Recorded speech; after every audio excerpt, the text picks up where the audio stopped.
सूचना केवल हमारे विचार हैं, वित्तीय सलाह नहीं। निर्णय लेने से पहले खुद शोध करें। किसी भी लाभ या हानि के लिए हम उत्तरदायी नहीं हैं।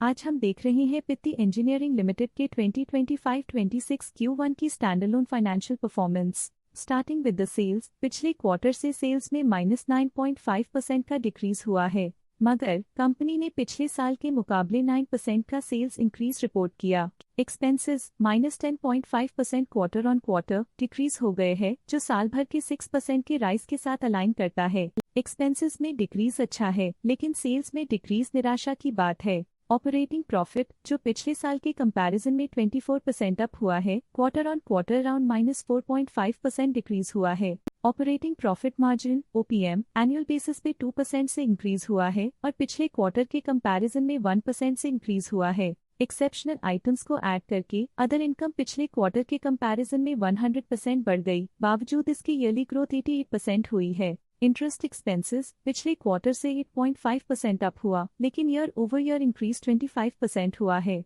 डिप्रिशिएशन कॉस्ट्स में 14.5% का क्लाइम देखने को मिला और ईयरली बेसिस पे 63% का इंक्रीज देखा गया। प्रॉफिट बिफोर टैक्स एनुअली 10.5% बढ़ा, लेकिन प्रोसीडिंग क्वार्टर से -13% डिक्रीज हुआ है। इस साल कंपनी ने 26% टैक्स पे किया और क्वार्टरली कंपनी ने 40% टैक्स पे किया है। नेट प्रॉफिट ने ईयर ऑन ईयर -11% का डिक्लाइन दिखाया, लेकिन लास्ट क्वार्टर से -41.5% का कंट्रैक्शन हुआ है। इस क्वार्टर के दौरान कंपनी का परफॉर्मेंस इतना अच्छा नहीं रहा। नेगेटिव नेट प्रॉफिट लॉसेस को इंडिकेट करता है। वहीं अगर एनुअल एनालिसिस की बात करें तो साल के दौरान कंपनी का परफॉर्मेंस अच्छा नहीं रहा। नेगेटिव नेट प्रॉफिट का मतलब है कि कंपनी प्रॉफिट के कंपैरिजन में नुकसान उठा रही है। अर्निंग्स पर शेयर EPS में ईयरली -23.5% का डिक्रीज देखा गया, लेकिन क्वार्टरली में 41% की गिरावट भी नजर आई। इस क्वार्टर में कंपनी का EPS इतना अच्छा नहीं रहा। नेगेटिव प्रॉफिट कमजोर एफिशिएंसी को दिखाता है। पित्ती इंजीनियरिंग लिमिटेड के फाइनेंशियल स्नैपशॉट को रिव्यू करते हुए कुछ मुख्य ट्रेंड्स सामने आए हैं, जो कंपनी की परफॉर्मेंस पे रोशनी डालते हैं। जून 2022 से जून 2025 तक पित्ती इंजीनियरिंग लिमिटेड की फाइनेंशियल जर्नी में सबसे पहले बात करते हैं सेल्स की। इस साल सेल्स में 22.5% की वृद्धि हुई है और पिछले 4 सालों में 42% की वृद्धि हुई है, जो एक निरंतर अपवर्ड ट्रेंड को दर्शाता है। 2 साल पहले के टेम्पररी डिप के बाद सेल्स में वृद्धि ने फिर से रफ्तार पकड़ी है, जो बाजार की साइक्लिकल नेचर को उभारती है। अब बात करते हैं एक्सपेंसेस की। इस साल एक्सपेंसेस 20% बढ़े हैं और 4 सालों में 40% का इजाफा हुआ है।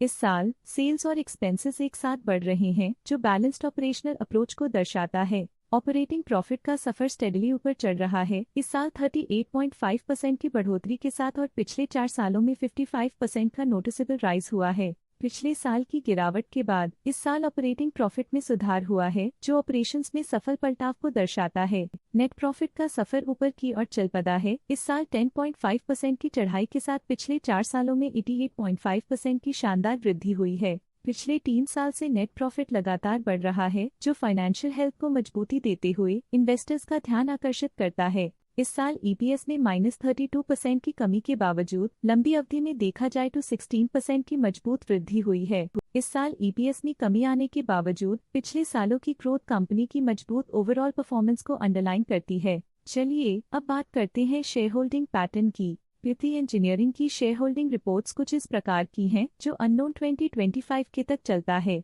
ये रिपोर्ट कंपनी के शेयर्स की डिटेल्ड जानकारी देता है, जिसमें promoters, promoter groups, foreign investors, public investors और सरकारी एंटिटीज शामिल हैं। पब्लिक हेल्थ शेयर्स का परसेंटेज 2025 के में 25.28% से 2025 के में 24.85% तक डिक्रीज हो गया। इस डिक्रीज से साफ है कि इस टाइम पीरियड में कंपनी में पब्लिक का हिस्सा डिक्रीज हुआ है। जब कंपनी के शेयर्स का अधिकतम हिस्सा प्रमोटर्स, FII, DII या गवर्नमेंट के पास होता है, तब ये माना जाता है कि कंपनी मजबूत हाथों में है, जो स्थिरता और मजबूत समर्थन को दर्शाता है और इस मार्केट की स्थिरता बनी रहती है। DII, डोमेस्टिक इंस्टीट्यूशनल इन्वेस्टर्स, ने अपना शेयर होल्डिंग 2025 में 18.79% से 2025 में 19.15% तक इंक्रीज किया। ये बताता है कि डोमेस्टिक इंस्टीट्यूशंस ने कंपनी में अपना इंटरेस्ट 0.36% तक इंक्रीज किया है। फॉरेन इंस्टीट्यूशनल इन्वेस्टर्स की शेयर होल्डिंग में थोड़ा डिक्रीज आया 2025 के से 2025 के में। जो दिखाता है कि फॉरेन इंस्टीट्यूशंस ने अपने स्टेक को क्वार्टर टू क्वार्टर -0.11 से डिक्रीज किया है, जिसे पता चलता है कि उन्होंने अपनी इन्वेस्टमेंट्स को पुल बैक किया है। ये था कंपनी का करंट शेयर होल्डिंग पैटर्न। आइए देखते हैं इस क्वार्टर के प्रमोटर डील्स ने बाजार को किस तरह प्रभावित किया है। 1 अप्रैल 2025 को Pitti engineering limited employ welfare trust ने 67,600 शेयर्स खरीदे 1044.69 रुपीस पर यूनिट के हिसाब से, जिसका टोटल था 7.1 करोड़। उम्मीद करते हैं कि इस क्वार्टर के प्रमोटर डील्स का ये विश्लेषण आपको पसंद आया होगा और उपयोगी लगा होगा। अब नजर डालते हैं पित्ती इंजीनियरिंग की स्टॉक रिकमेंडेशन पे। लोटस स्टॉक का करंट प्राइस 1452.35 रुपीस चल रहा है। KR चोकसी ने स्टॉक की बाय रिकमेंडेशन दी थी। उन्होंने स्टॉक का टारगेट प्राइस 1343 का अनुमान लगाया था। रिकमेंडेशन के समय स्टॉक का प्राइस 985.4 चल रहा था, जो करंट प्राइस से 39.3% डाउन है। आज के लिए फाइनेंशियल सेक्टर में इतना ही। देखने के लिए धन्यवाद। स्टॉक लेटेस्ट न्यूज अपडेट के लिए चैनल को सब्सक्राइब करें और वीडियो को लाइक एंड शेयर करें।